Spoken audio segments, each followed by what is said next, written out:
ఏదైనా ఉన్నా మహారాజుగా రావడం మనకు చాలా సంతోషంగా అనిపిస్తుంది. చాలా రోజులైంది చూడడానికి. అది ఈరోజు దేవుడు చేసిన భాగ్యాన్ని బట్టి నేను స్థుతిస్తున్నాను. దేవుని లేఖనాలను పరిశీలించాలి. యొక్క పరిశుద్ధ లేఖనాలను ఆలోచించాలి. ముఖ్యంగా ఈ రోజుల్లో ఆలోచిస్తుంటే మనుషులకి బాధలు రోగాలు అనేవి చేరువవుతున్న దినాలు. కష్ట నష్టాలు ఎదుర్కొంటున్న పరిస్థితి. భూమి మీద కాదు మంచి రోజులు అనేవి, మంచి రోజులు అనేవి పోయినవి, కనుమరుగైనవి. భయంకరమైన దినాలలో ఈరోజు మనము జీవిస్తున్నాము. కొంతమంది మంచి మంచి దైవజనులు కూడా లోకాన్ని విడిచి వెళ్ళిపోతున్నారు. మధ్యకాలంలో ప్రవీణ్ పాడాల గారు చనిపోయారు. రీసెంట్గా ప్రకాశ్ గంటల గారని సత్యవాక బోధకుడు, ఆయన కూడా మంచి స్పీకర్. సమాజానికి పెద్ద పరిచయం కాలేదు కానీ ఆయన బోధలు, ఆయన చనిపోయిన తర్వాత ఆయన బోధలు అనేవి చాలా మంది చూస్తున్నారు, వింటున్నారు. అంతకుముందైతే ఎవరు చూసేవారు కాదు, ఎవరు వినేవారు కాదు. ఆయన చనిపోవడం వల్ల ఇదొక, అంటే మంచి బోధకులు చనిపోవడం వల్ల ఇదొక మంచి బెనిఫిట్ అనేది నేను ఆలోచించాను. మరి బ్రతుకుండగా వారిని ఎవరు కూడా వారి మాటలు వినేవారు కాదు. వారు చనిపోయిన తర్వాత మాత్రం వారి బోధలు అనేవి చాలా ఎక్కువ మంది చూస్తున్నారు, చాలా యూస్ బాగా వస్తున్నాయి. ప్రవీణ్ పాడాల గారు లేదా ఈ గంటలు ప్రకాశన్న గారు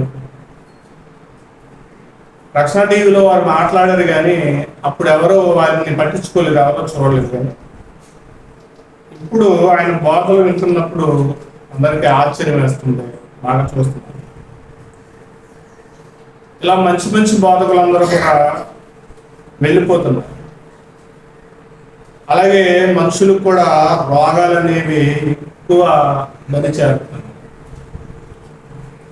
ఈ మధ్యకాలంలోనే ఎవరికి ఫోన్ చేసినా కానీ బాగోలేదు, ఇలా హాస్పిటల్లో ఉన్నాం అనే వార్తలు ఎక్కువ వినటం జరుగుతుంది. మన మాదేపట్నం ప్రసాద్ గారు కూడా పనిచేస్తుండగా పడిపోతే కాలేజీకి విరిగింది, కట్టేసారు ఇంటికి. ఒక సమయంలో కొంతమంది చూడడానికి లేదా పలకరించడానికి కూడా లేని పరిస్థితులు అనేవి రోజు కనపడుతుంది. అలాగే ఈ మధ్యకాలంలో బాగా ఎక్కువగా వింటున్న వార్త ఏంటంటే కనుక చర్చలు కూల్చివేయడం, మందిరాలు అనేది కూల్చివేయడం అనేది ఎక్కువగా జరుగుతుంది. అక్కడక్కడ అనుకుంటే కనుక మన దగ్గరలోనే చెరుకుమిల్లి చర్చి, అలాగే అగ్రహారం చర్చి, ఇలా చర్చిలో పక్కన కూల్చివేయడం, ఇలా ఎవరికి వాళ్ళకే ప్రతి విధమైన ఎవరికి వాళ్ళు చూస్తే కనుక శోధన, బాధలు, కష్టాలు, కన్నీళ్ళు, వ్యాధులు అని ప్రతి ఒక్కరిని కూడా ఏం చేస్తుందంటే దరిచేరుతుంది. వీటి వల్ల ఆలోచిస్తున్నప్పుడు దేవుడు ఎందుకు మౌనంగా ఉన్నాడు అని ఒక పక్క ఆలోచన. ఒక పక్క ఏమో మరి ఆ రోజు సౌలు క్రైస్తవ్యాన్ని హింసిస్తున్నప్పుడు మరి సౌలుతో దేవుడు మాట్లాడినట్టుగా ఈ రోజు కూడా దేవుడు మాట్లాడుతుంటే బాగుంది కదా, ఎందుకు దేవుడు మౌనంగా ఉంటున్నాడు అనే ప్రశ్నలు. ఇలా నాకు నేనే ప్రశ్నలు వేసుకోవడం దేవుణ్ణి, మళ్ళా సమాధానం కూడా దేవుడు అవ్వడం, ఇలా ఇవన్నీ చూస్తున్నప్పుడు దేవుడు మనకి ఏదో నేర్పించాలి, ఏదో తెలియచేయాలి, ఏదో దేవుడు మనకు అర్థం చేయించాలన్నదే దేవుడు ఎక్కువగా చూపిస్తున్నాడు. దేవునికి ఏదైనా కానీ సాధ్యమే, అంత సాధ్యమైనది ఏమీ లేదు. కానీ మన ఆలోచన విధానం వేరు. మనం ఏమనుకుంటామంటే ఈ పరిస్థితుల్లో దేవుడు ఎలా చేస్తే బాగుండు అని అనుకుంటాం. కానీ ఆయన ఉద్దేశం ఎలా ఉందో మనకు తెలియదు, ఆయన ఎలా ఆలోచిస్తున్నాడో మనకు తెలియదు, ఆయన మనస్సు ఎలా ఉందో మనకే తెలియదు. మనం అనుకుంటున్నాం ఇలా చేస్తే బాగుండు, ఇలా చర్చిలు కూర్చున్న వారు దేవుడు మార్స్తే బాగుండు, లేకపోతే ఇలా బాధలు వ్యాధులు వస్తున్నప్పుడు దేవుడు మన దరిచేరి తీసేస్తే బాగుండు అనేదే నా ఆలోచన, మన ఆలోచన. కానీ దేవుని ఆలోచన, దేవుని యొక్క ఉద్దేశం ఎలా ఉందనేది ఇప్పుడు దేవుని ఉద్దేశం ఎలా ఉందనేది దేవుడు మనకి చెప్పట్లేదు. మరి దేవుడు చెప్పనప్పుడు మనం ఏం చేయాలని ఆలోచిస్తుంటే కనుక ఈ భూమి మీద చేరువవుతున్న ఈ బాధలకు మనము దేవుణ్ణి చేరడానికి సమీపించిందన్నది మాత్రం దేవుణ్ణి అర్థం చేసుకున్నాం. దేవునికి సమీపించడానికి అంటే ఇది కృప దేవుడిచ్చే కాలం అంతా కూడా అయిపోతుంది, కృపాకాలం అయిపోతుంది. దేవుడు కృప చూపుతున్నాడు.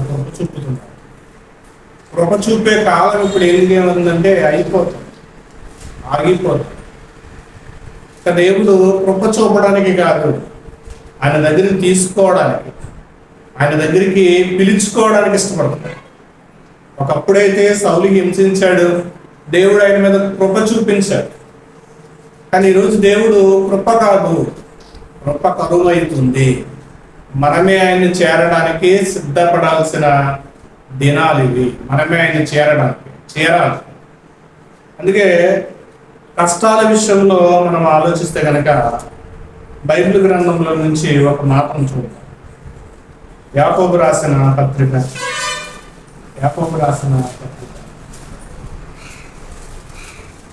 5వ అధ్యాయం 10వ వచనం నుండి చదువు. నా సహోదరులారా, ప్రభునామమును బోధించిన ప్రవక్తలను శ్రమానుభావమునకు ఓపికను మాదిరి పెట్టుకుని. ఒక విషయం అయితే దేవుడు ఏం చేస్తాడంటే, శ్రమను ఓపికను మాదిరిగా పెట్టుకోండి అని అంటున్నాడు. మాదిరిగా పెట్టుకో అంటే శ్రమ మనకి ఏమవ్వాలంటే కనుక మాదిరి అవ్వాలి, ఓపిక మనకి ఏమవ్వాలంటే కనుక మాదిరి అవ్వాలి.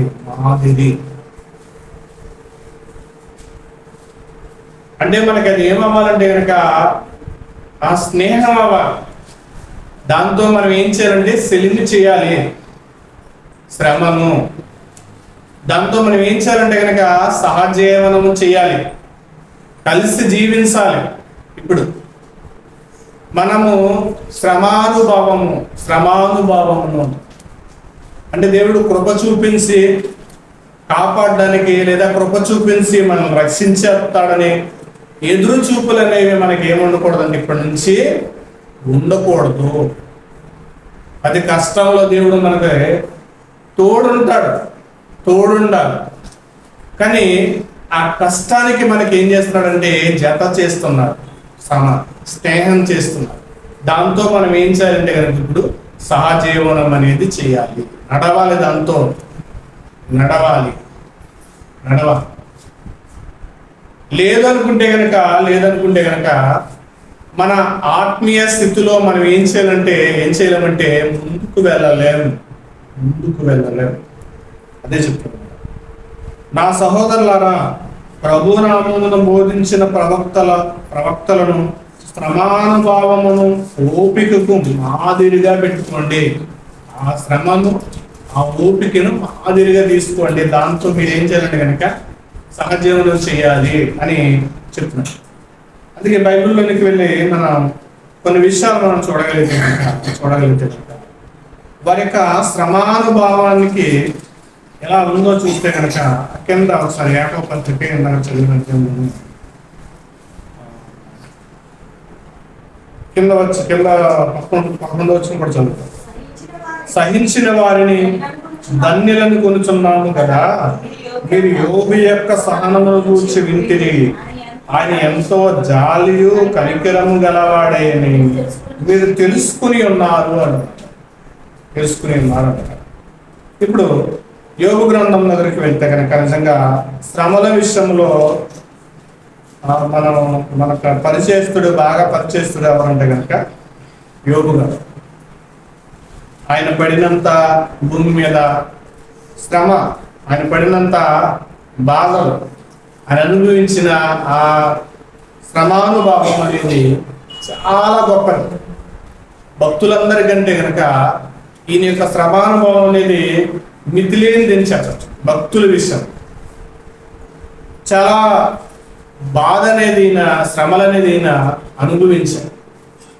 ఇది దేవుడు పంపించగా, యోబు గారికి దేవుడు పంపించగా వచ్చిన యొక్క శ్రమ. ఈ శ్రమ అనుభవించినప్పుడు 3 స్నేహితులు యోబు దగ్గరకు వచ్చి ఆయన గురించి లేదా ఆయన దగ్గర ఏమి ప్రత్యుత్తరం ఇవ్వకుండా మొదటగా మాట్లాడిన విషయాలు మనం చూస్తే కనుక యోబు శ్రమల వల్ల ఏం జరిగిందో తెలుసుకుందాం. ఆ యోబు గ్రంథము 2వ అధ్యాయం, యోబు గ్రంథము 2వ అధ్యాయం, యోబు గ్రంథము 2వ అధ్యాయం 10వ వచనం నుండి మనం చూడగలిగితే కనుక అందుకతడు మూర్ఖురాలు మాట్లాడినట్లు మాట్లాడుచున్నావు, మనము దేవుని వలన మేలు అనుభవించదమా కీడును కదా అని. ఈ సంగతులలో ఏ విషయమందు యోబు నోటు మాట వలనతోనైనను పాపము చేయలేదు. తేమానీయుడైన ఎలీఫజు, సూర్యుడైన బిల్దాదు, నయమాతీయుడైన జోఫరును అను యోబు 3 స్నేహితులను అతనికి సంభవించిన ఆపదలన్నిటిని గూర్చి విని వారై అతన్ని కలుసుకుని దుఃఖించుటకును అతన్ని ఓదార్చుటకును పోవాలని ఆలోచించుకుని తమ స్థలములను విడిచి వచ్చిరి. వారు వచ్చి దూరముగా నిలబడి కన్నులెత్తి చూసినప్పుడు అతన్ని పోల్చుకోలేక తమ వస్త్రములను చింపుకొని ఆకాశము తట్టు తన తల మీద ధూళి చల్లుకుని వెలుగెత్తి ఏడ్చారంట. నిజంగా యోబు 3 స్నేహితులు కూడా చాలా మంచివాళ్ళు. ఎందుకంటే తన స్నేహితుడని యోబుకు వచ్చిన కష్టాన్ని బట్టి వారు ఆయన్ని పలకరించడానికి, బలపరచడానికి వచ్చారు. వచ్చిన తర్వాత వాళ్ళు చేసిన పని ఏంటంటే అతని బాధ అత్యధికముగా నుండిన గ్రహించి ఎవరునూ అతనితో ఒక్క మాట అయినా పలకగా రేయింబగలు 7 దినములు అతనితో నేలను కూర్చుండిపోయారట. ఆయన బాధను చూసి స్నేహితులు ఏం చేశారంటే కనుక 7 దినాలు మారు మాట్లాడకుండా ఇంకా బలహీనంగా ఉండి లేదా రోగంతో ఉండి హాస్పిటల్లో అయినప్పుడు ఎలా ఉంది, ఏం చేయాలి, ఎలా ఉంది, ఏమన్నారు అన్నప్పుడు హాస్పిటల్లో ఉండే పరిస్థితి ఎలా ఉంటుందంటే సమాధానము చెప్పలేని పరిస్థితి, ఏం మాట్లాడలేని పరిస్థితి. ఎందుకంటే ఒకరు వస్తారంటే రాదు, చాలా మంది వచ్చి అడుగుతారు, అదే సమాధానం చెప్పాలి. ఇప్పుడు యోబు యొక్క స్నేహితులు కూడా ఏం చేశారంటే అదే ఆలోచించారు. అతని యొక్క బాధను చూసి 7 దినాలు నిశ్శబ్దం అయిపోయారు, నేలనే కూర్చుండిపోయారు. వాళ్ళకు కూడా ఆ బూడిద చల్లుకున్నారు, వాళ్ళకు కూడా వస్త్రాలను చింపుకున్నారు, దేవుని తట్టు తిరిగి. ఇక్కడ యోబు గారికి వచ్చిన ఆ శ్రమలు లేదా యోబు గారికి వచ్చిన ఆ బాధలలో యోబు గారి మీద ఆశీర్వాద వచనాలు కురిచాయని మాత్రమే, లేదా చివరగా ఆశీర్వాదమునే మాత్రమే చూస్తాం. కానీ ఈరోజు ఆశీర్వాదాలు కురిచే రోజులు కాదు, ఇది ఆశీర్వాదాలు కురిచే రోజులు అసలు కానే కాదు. కానీ యోబు గారికి వచ్చిన శ్రమలు, ఒకవేళ యోబు గారికి ఆ శ్రమలు అనేవి రాకపోతే కనుక యోబు గారి యొక్క ఆ జీవితం అనేది లేదా 3-4 అధ్యాయాలతో ముగిసిపోయాయి. 42 అధ్యాయాలకి చేరేది కాదు యోబు గారికి శ్రమలు రాకపోతే. యోబు గారికి వచ్చిన శ్రమల వల్ల ఎంత జ్ఞానయుక్తమైన మాటలు బయటకు వచ్చాయంటే బిల్దాదు, జోపరు, నైసోను, ఈ ఎలిఫజు, ఈ 3 స్నేహితులు యోబు, వీరి యొక్క సంభాషణ వల్ల సృష్టి రహస్యాలు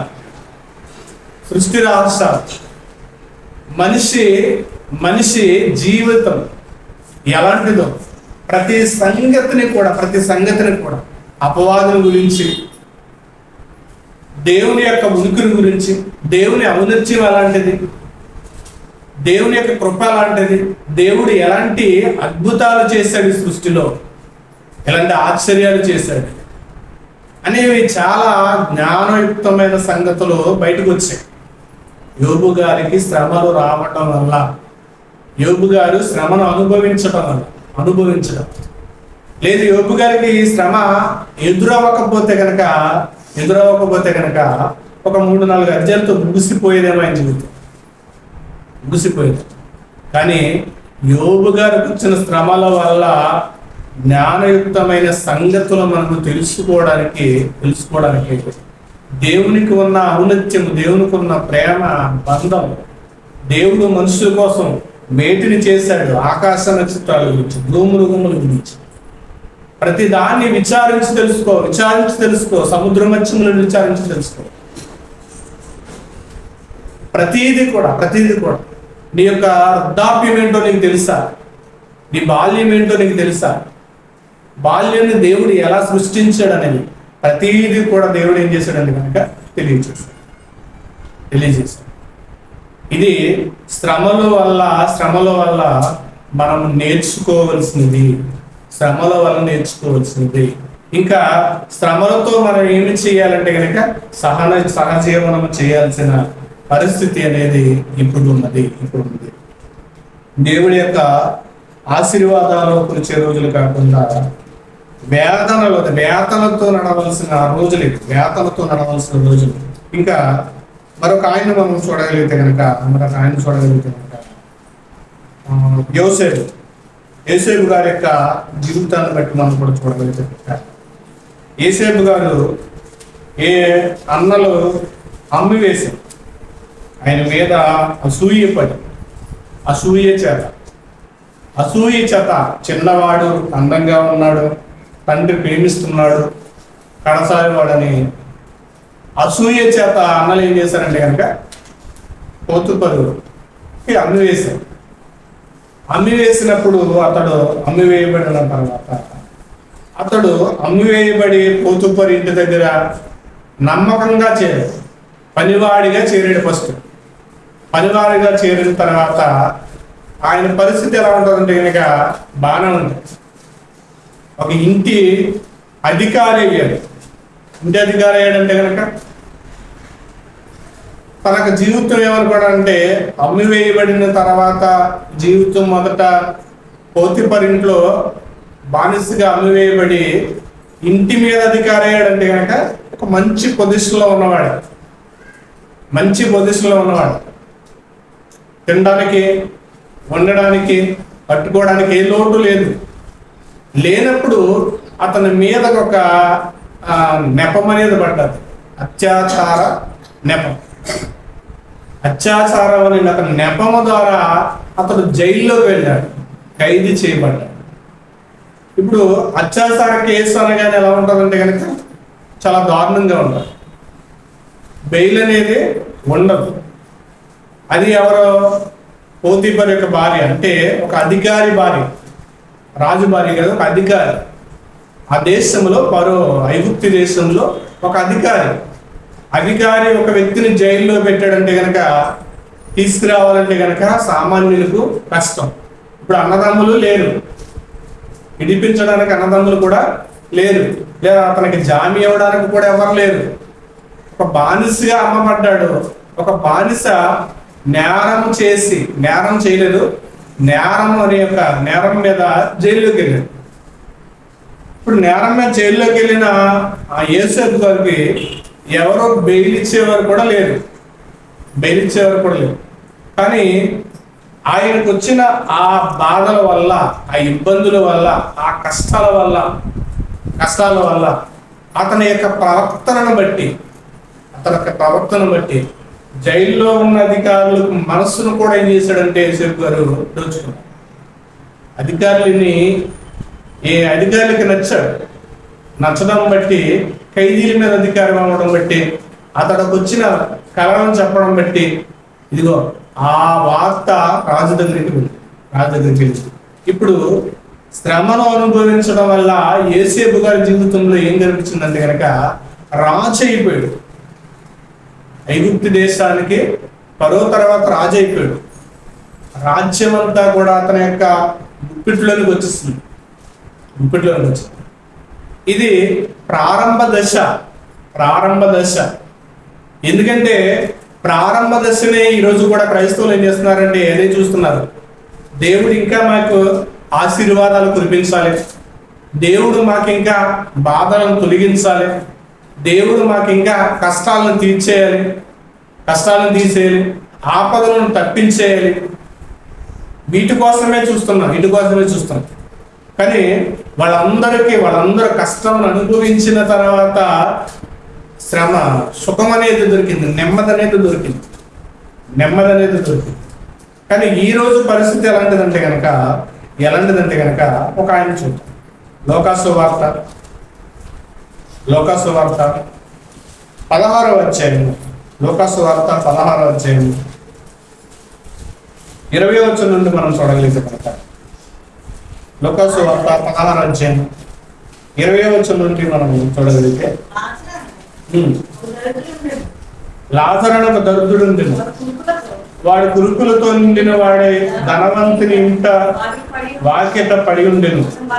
అతను బల్ల మీద పడుచు రొట్టె ముక్కలతో ఆకలి తీర్చుకొని కోరెను. ఇక్కడ లాజరు యొక్క దరిద్రుడు ఉన్నాడు. ఇదేంటంటే క్రొత్త నిబంధన. ఈయన ఎవరంటే కనుక ఒక విశ్వాసి, లేదంటే అబ్రహాము కుమారుడు. విశ్వాసులకు తండ్రి అబ్రహాం అయితే ఆయన కుమారుడు. అంటే అబ్రహాముకున్న విశ్వాసమే లాజరు గారికి ఉంది. అబ్రహాము కూడా తనకు ఉన్నదాన్ని దేన్ని కూడా చూడలేదు. పునాదులు గల పట్టణం కొరకే అబ్రహాము ఏం చేశాడంటే ఎదురు చూశాడంట. పునాదులు గల పట్టణం కొరకు అబ్రహాము ఎదురు చూశాడు. మరి లాజరు గారు దేనికోసం ఎదురు చూస్తున్నాడు? ఆయనకు వచ్చిన రోగాల కోసం ఎదురు చూస్తున్నాడా? తనని ఆకలి తీర్చుకోవడానికి కొరకు ఎదురు చూస్తున్నాడా? తనకున్న బాధను ఉపశమనం కొరకు దేవుడి దగ్గర మొరపెడుతున్నాడా అంటే కనుక ఆయన ఆ లాజరును దరిద్రుడును కురుకులతో నిండిన వాడే ధనవంతుని ఇంట వాకిటిలో పడి ఉన్నాడంటే ఇతనికి జాగా కూడా లేదు ఉండడానికి. లాజరు గారికి ఏమి లేదంటే జాగా కూడా లేదు. అంటే అబ్రహాముకి చాలా ఉంది, కానీ దాన్ని వద్దనుకున్నాడు. తన ఇంటున్నప్పుడు అతడు ధనవంతుడే. తనకు కలిగినది, తన ఊరిని, తన దేశాన్ని, తన కుటుంబాన్ని వదిలేసి అబ్రహాము దేవుడు పిలవగా ఏం చేశాడంటే దేవుడు చూపించకపోయే దేశానికి వెళ్ళడానికే సిద్ధపడ్డాడు. ఇక్కడ లాజరు గారికి కూడా ఏం లేదంటే జాగా లేదు, స్థలం లేదు ఉండడానికి. ఇంత వాకిట బయట ఏం చేస్తున్నాడంటే ఇంకా పడి ఉన్నాడు. అంటే ధనవంతుల ఇంట్ల కాడికి భిక్షగాళ్ళు వెళ్తారు. ఎందుకు వెళ్తారంటే ఏదైనా సాయం చేస్తారు. కానీ వాళ్ళు ఏం చేయాలంటే గేట్ కూడా ఓపెన్ చేయరు.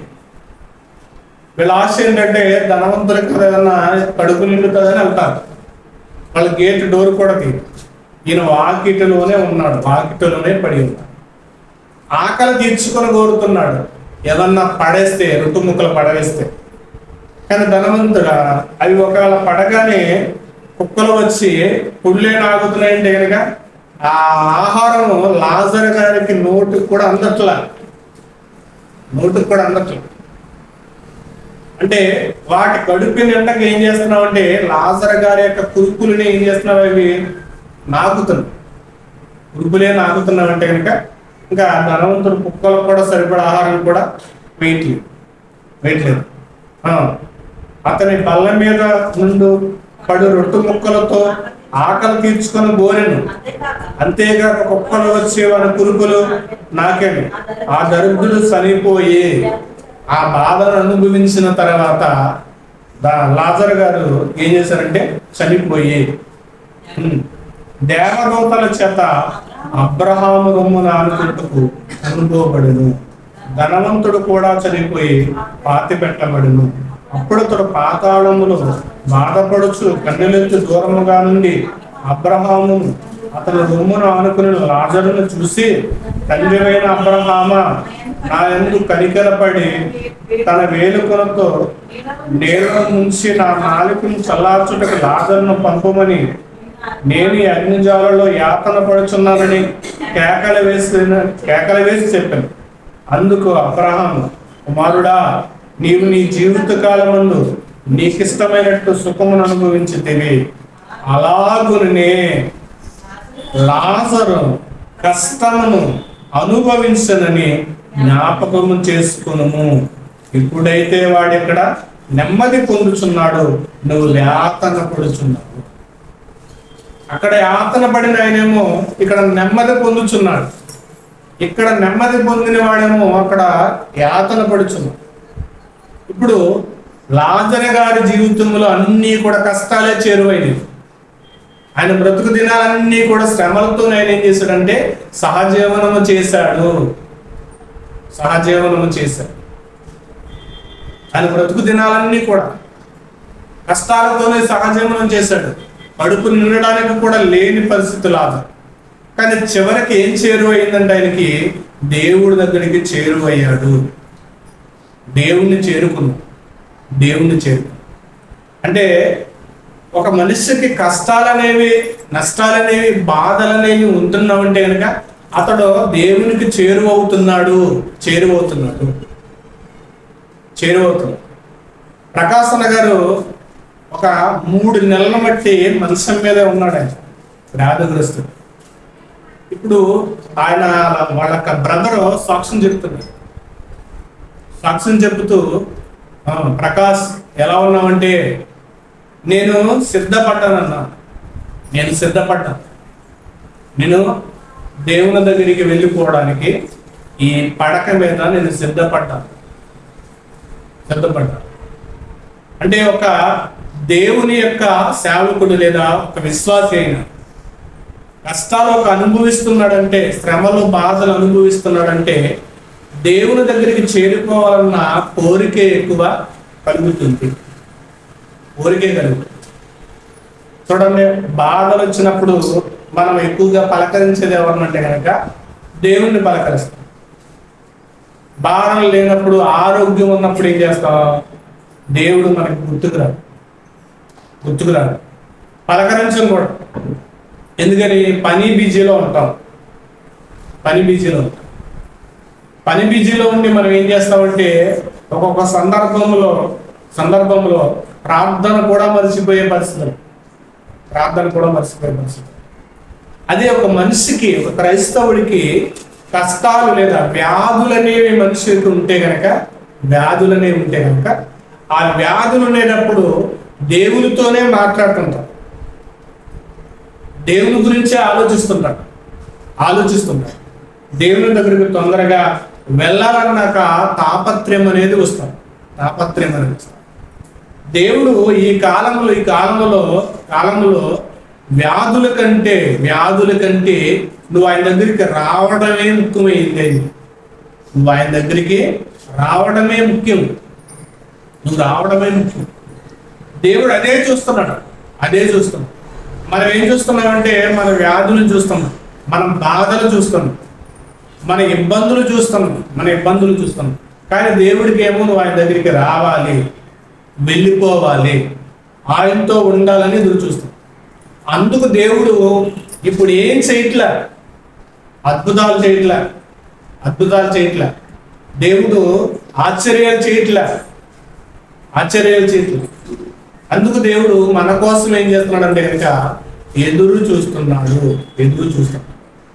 ఇది మనకు అర్థమైతే కనుక మనం వెళ్ళిపోవాలన్న ఆలోచన మనకు వస్తుంటది. మనకి వ్యాధులు, బాధలు, కష్టాలు వచ్చినా కదా మనం ఏం చేస్తామంటే ఆయన కోసం ఎదురు చూస్తాం. ఇప్పుడు లాజరు గారికి వచ్చిన ఆ బాధను బట్టి, ఆయనకు వచ్చిన కష్టాన్ని బట్టి ఆయనకి ఏం చేరువైందంటే కనుక దేవుడి దగ్గరికి చేరువైపు. ఇంకా ఆయనకి ఇబ్బంది ఏముంటుంది, దానికి కష్టమేముంటుంది. కానీ మనం ఏమనుకుంటామంటే ఈ భూమి మీద ఎక్కువ కాలం జీవించాలి అంటే, కానీ లాజరు గారు ఎక్కువ కష్టాన్ని అనుభవించాడు. ఎందుకంటే తొందరగా ఆయన దగ్గరికి వెళ్ళిపోవడం. ఇంకా మా సందర్భాన్ని మనం చదవగలుగుతున్నాం. ఒక సందర్భాన్ని చూస్తాం. హెబ్రీయులకు రాసిన పత్రిక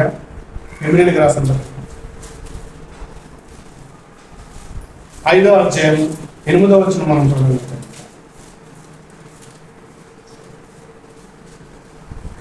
హెబ్రీయులకు రాసిన పత్రిక 5వ అధ్యాయం 8వ వచనం. ఆయన కుమారుడై ఉండి తాను పొందిన శ్రమల వలన విధేయత నేర్చుకొనెను అన్నారు. ఎవరైనా ప్రభువైన యేసుక్రీస్తు సమస్తానికి ఆధిపత్యము కలిగిన వాడు, సృష్టికారకుడు. ఈయన కుమారుడై ఉండి ఈయన శ్రమల వల్ల ఆయన ఏం చేశాడంటే కనుక విధేయత నేర్చుకున్నాడు.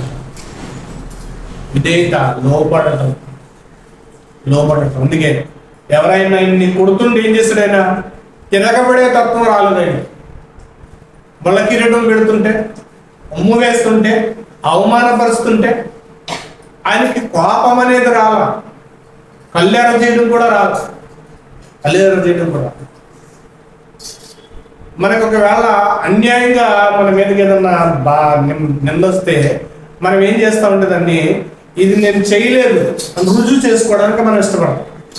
అన్యాయంగా ఎవరన్నా మనల్ని ఏమైనా అంటే, ఏదైనా తీసేరారంటే మనం తీయలేదనుకోండి, ఏదైనా పోయిన వస్తువు, మనం దాన్ని రుజువు చేసుకోవడానికి ప్రయత్నం చేస్తాం.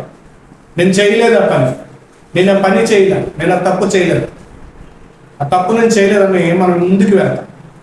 కానీ ఇప్పుడు యేసుక్రీస్తు వారు ఏం చేశారంటే కనుక ఎక్కడా కూడా రుజువు చేసుకోవడానికి ఇష్టపడాల. ఆయన ఏం చేశాడంటే ఆ వచ్చే శ్రమల వల్ల విధేయత అనేది నేర్చుకున్నాడు. ఎలా విధేయతగా ఉండాలి, ఎలా లోబడాలి, ఎలా ఓర్చుకోవాలి. క్రైస్తవుడు ఏం చేయాలంటే ఓర్చుకోవడం నేర్చుకోవాలి. ఓర్చుకోవడం రాకపోతే ఇంకా మన కాలం ఇంకా ఉంటే కనుక, మహాశ్రమలు వస్తే కనుక, మహా ఇబ్బందులు వస్తే కనుక, మరి వాటిని మనం ఏం చేయాలంటే జయించలేం, తట్టుకోలేం, భరించలేం. అందుకే శ్రమానుభావం ఉండాలన్నాడు. అందుకే శ్రమానుభవం ఉండాలి. ఇప్పుడు యేసుక్రీస్తు వారు శ్రమానుభవం వల్ల ఆయన ఏం చేస్తాడంటే విధేయత నేర్చుకున్నాడు. కానీ మనకి రక్షణ వచ్చింది ఆయన శ్రమ పడడం వల్ల, ఆయన బాధను అనుభవించడం వల్ల మనకి రక్షణ అనేది వచ్చింది. రక్షణ మనకు చేరువైంది, మనం రక్షింపబడ్డాం ఆయన యొక్క శ్రమల వల్ల. ఆయన కుమారుడై ఉండి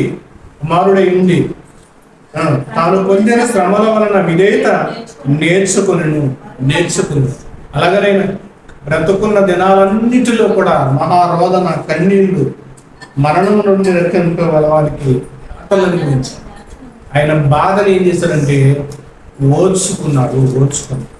ఈరోజు ప్రతి క్రైస్తవుడికి కావాల్సింది ఏంటంటే కనుక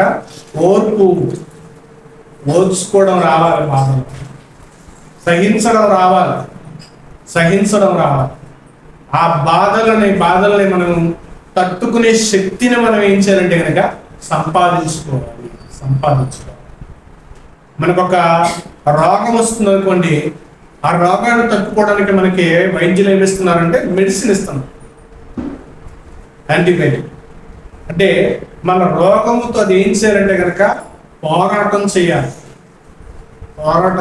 ఆ క్రిమితో ఆ మెడిసిన్ పోరాటం చేసి దాన్ని ఏం చేయాలంటే మనకు మంచి బ్యాక్టీరియాగా మార్చేయాలి. ఒక రోగ క్రిమి మనలోనికి వెళితే మనం జబ్బు పడిపోతున్నాం, వ్యాధిగ్రస్తులు అయిపోతున్నాం, రోగంతో నేర్చిల్లిపోతున్నాం. ఇప్పుడు ఆ పంపించే మెడిసిన్ వల్ల ఇప్పుడు ఆ కణాలతో పోరాటం చేసి ఇప్పుడు ఏం చేయాలంటే కనుక మన కణాలతో యాకం చేసే మనకు వచ్చే శ్రమల వల్ల మనకి ఏమవ్వాలంటే ఓర్పు రావాలి. అందుకే ప్రసంగి ఒక చక్కటి మాట చెప్తాడు ఓర్పు గురించి. ప్రసంగి గ్రంథం 10వ అధ్యాయం, ప్రసంగి గ్రంథం 10వ అధ్యాయం 4వ ప్రసంగి 10వ అధ్యాయం 4వ ఏలువాడు నీ మీద కోపపడిన ఎడల నీ ఉద్యోగము నుండి నువ్వు తొలగిపోకము. ఓర్పు గొప్ప దోహద కార్యములను జరగకుండా చేయను. ఓర్పు గొప్ప దోహద కార్యాలను జరగకుండా. నీ ఏలేవారు నిన్ను పాలించి నీకు జాబ్ ఇచ్చేవాడు నీ మీద ఒకవేళ కోపపడితే కనుక, లేదా నువ్వు తొలగిపోవద్దు. ఓర్పు గొప్ప దోహద కార్యాలు చేయకుండా ఉండదు. గొప్ప దోహద కార్యాలు చేస్తుంది, చేయకుండా మానదు. ఏంటంటే ఓర్పు కలిగి ఉంటే కనుక. అందుకే యోబు ఏం చేశాడంటే ఓర్చుకోవడం వల్ల గొప్ప విషయాలు బయటపడ్డాయి. యేసేపు గారు ఓర్చుకున్నాడు, చివరికి రాజయ్య కూర్చున్నాడు. బానిసగా అమ్మబడిన వాడు రాజయ్య కూర్చున్నాడు, దేశంలో రాజయ్య కూర్చున్నాడు. ఇప్పుడు కూడా మనం ఇక్కడ ఓర్చుకుంటే కనుక మనము కూడా దేవుని రాజ్యంలోనికి వెళితే కనుక మనము దేవుని యొక్క వారసులు అవుతాం. మరి లాజరు గారు ఓర్చుకున్నాడు. ఇదిగో అబ్రహాము దగ్గరికి వెళ్ళాడు, దేవుని దగ్గరికి చేరువయ్యాడు. యేసుక్రీస్తు వారి ఓర్పు వల్ల విధేయతను నేర్చుకున్నాడు. ఆయన విధేయత వచ్చింది. ఎలా లోబడాలో, ఎలా పుట్టిన వారిని కూడా, ఎలా హింసించిన వారిని కూడా వాళ్ళకి హాని చేయకోకుండా, ఎలా హాని తలపెట్టకుండా తలంపు కూడా. మళ్ళా మన మీద ఎవరైనా కోపపడితే చాలు, మనము వారి మీద పగ తీసుకోవడానికి ప్రయత్నం మన మనసులోనే చేసేస్తాం. అది కూడా మనలోనికి రాకూడదు. మన మీద రాకూడదు. అది ఓర్పు వలన ఆయన నేర్చుకున్నారు. విధేయత నేర్చుకున్నారు. ఇంకా లోకాసు వార్త 21వ అధ్యాయం, 12వ.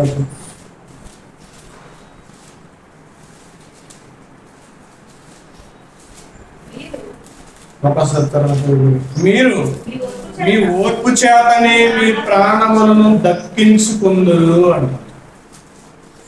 మీ ఓర్పు చేతనే ఓర్చుకోవాలి. ఓర్చుకుంటేనే మన ప్రాణాలను మనం ఏం చేసుకోగలం అంటే దక్కించుకోగలము. రోమిలికి రాసిన పత్రిక 5వ అధ్యాయం, 5వ అధ్యాయం 3వ వచనం. అంతేకాదు శ్రమ ఓర్పును, ఓర్పు పరీక్షను, నిరీక్షను కలగజేయనని ఎరిగి శ్రమలయందు బాధపడకండి అంటున్నాం. మనం శ్రమలయందు ఏం చేస్తామంటే బాధపడతాం. శ్రమలయందు మనం ఏం చేస్తామంటే నేర్చెల్లిపోతాం. శ్రమలయందు మీరు ఏం చేయాలంటే కనుక అతిశయపడండి. నాకు వచ్చిన శ్రమ మంచిది, నాకు వచ్చిన బాధలు మంచివి, నాకు వచ్చిన నిందలు మంచివి, ఇది నన్ను ఆయన దగ్గరికి తీసుకువెళ్ళి అయిపోవాలి. ఈ శ్రమలు, ఈ బాధలను ఆయన దగ్గరికి చేర్చేవి కావాలి అని ఏం చేయాలంటాడంటే అతిశయపడండి, గర్వపడండి అని. గర్వపడండి, బాధపడకండి అని. ఇంకా 12వ అధ్యాయం, రోమిలికి రాసిన పత్రిక 12వ అధ్యాయం 12వ వచనం. 12వ అధ్యాయం 12వ వచనం.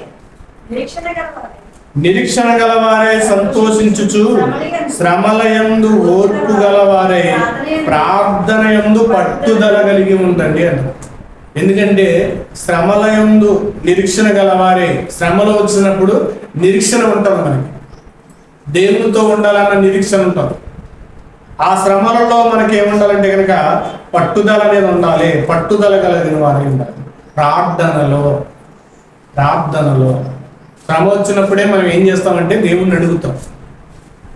అప్పుడు పట్టుదల, అప్పుడు ప్రార్థన మనకు ఉంటే గనక మనం ఓర్చుకోగలము. 15వ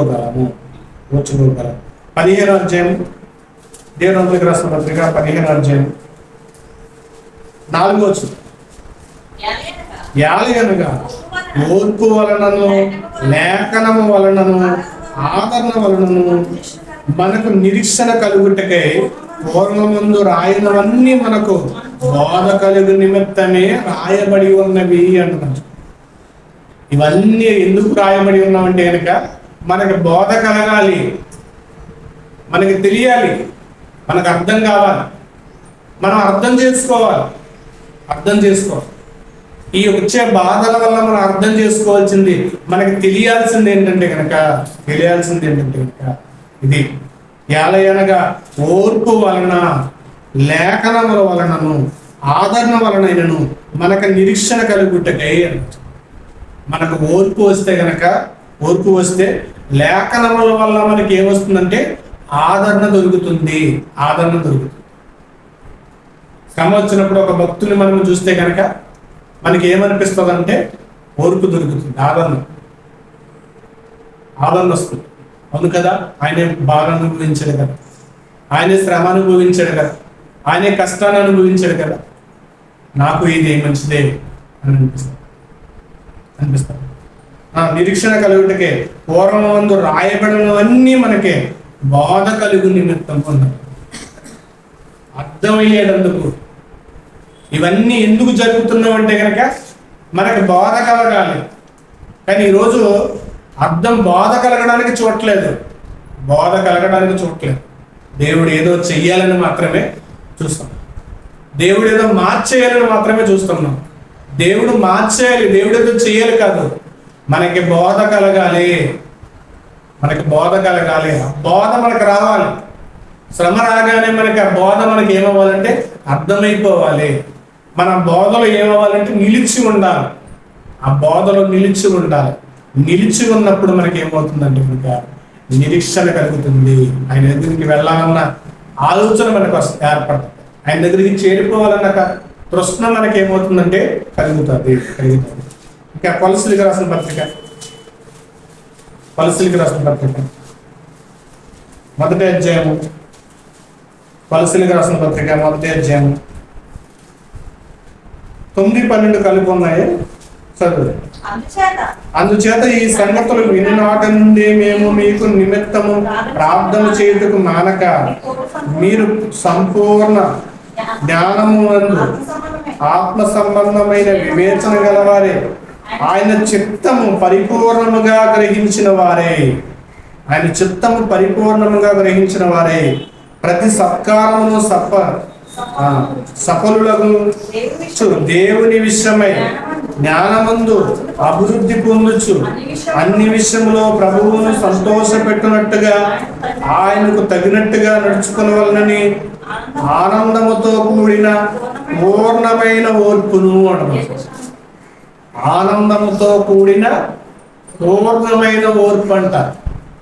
పూర్ణమైన ఓర్పు ఎప్పుడు వస్తుంది? మన కష్టాన్ని చూసినప్పుడు కాదు, మన బాధను చూసి కృంగినప్పుడు కాదు. ఆ బాధను మనం ఓర్చుకున్నప్పుడు దీర్ఘశాంతముతో కూడిన ఆనందం వస్తుంది.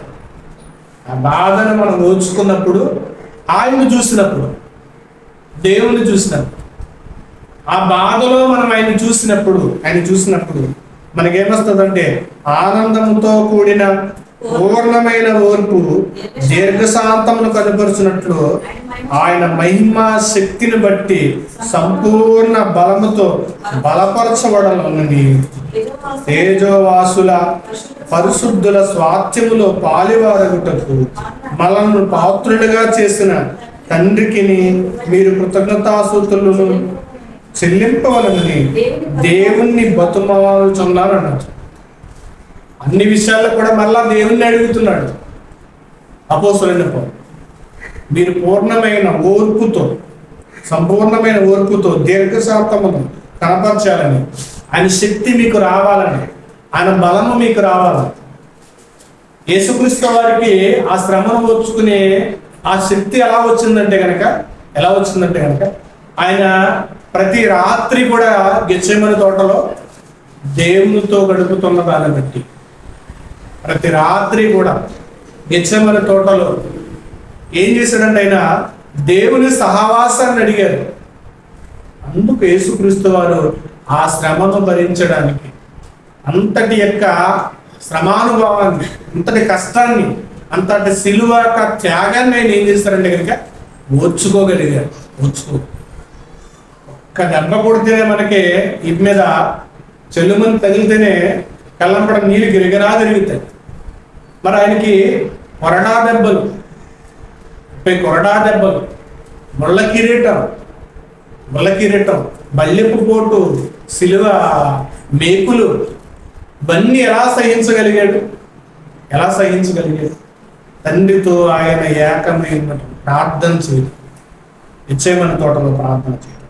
అదే చెప్తున్నాడు ఇక్కడ అపోస్తలుడైన పౌలు.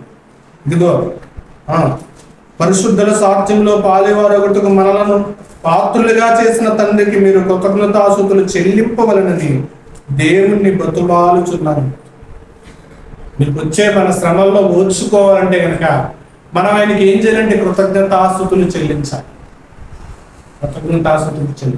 దేవా, ఈ బాధ వచ్చినందుకు నీకు స్తోత్రము, ఈ యొక్క కష్టాన్ని వచ్చినందుకు నీకు వందనాలు, ఇది చేస్తున్నందుకు నీకు కృతజ్ఞతలు. ఇవి చెల్లించాలంటాడు. ఇంకా చివరగా తిమోతికి రాసిన మొదటి పత్రిక 6వ అధ్యాయం 11వ వచనం చదువు. దైవజనుడా, నీవైతే వీటిని విసర్జించు, నీతిని, భక్తిని, విశ్వాసమును, ప్రేమను, ఓర్పును, సాత్వికమును సంపాదించుకున్నటకు ప్రయాసపడుము. ఓర్పును, సాత్వికాన్ని, ప్రేమను, విశ్వాసాన్ని, నీతిని, భక్తిని, ఇవి సంపాదించుకోవడానికి ప్రయత్నం చేయట్లేదు. వీటిని మనం ఏం చేయాలంటే ఇవి మనకి ప్రసాదాలు,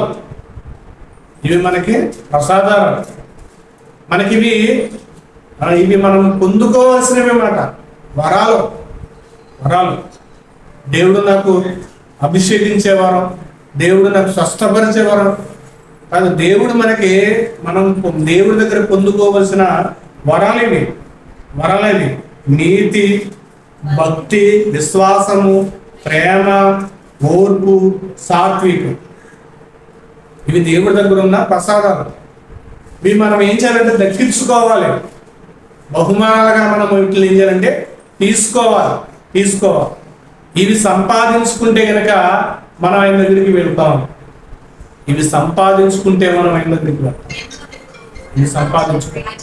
విశ్వాసులకు ఒక తండ్రిలా, విశ్వాసులకు తండ్రి అయిన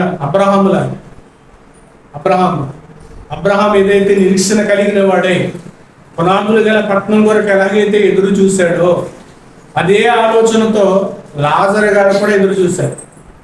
ఏమీ లేని వాడిగా ధనవంతుడు వాకిట పడి ఉండి ఇదిగో అతనికి కలిగిన బాధను ఓర్చుకుని మరణించాడు. కాబట్టి దేవదూతల చేత కొనుక్కోబడ్డాడు. చేరువవుతున్న ఈ కష్టాలకు, రోగాలకు మనం దేవుణ్ణి చేరువైపోవాలన్న నిరీక్షణ కలిగిన వారే ఓర్పు కలిగిన వారిని, ఆయన దగ్గరికి చేరుకోవడానికి మాత్రం ప్రయత్నం చేయాలి. అలా చేరుకోవడానికి మనం వెళితేనే కానీ దేవుణ్ణి మనం చేరుకోలేం, దేవుణ్ణి చేరుకోలేం.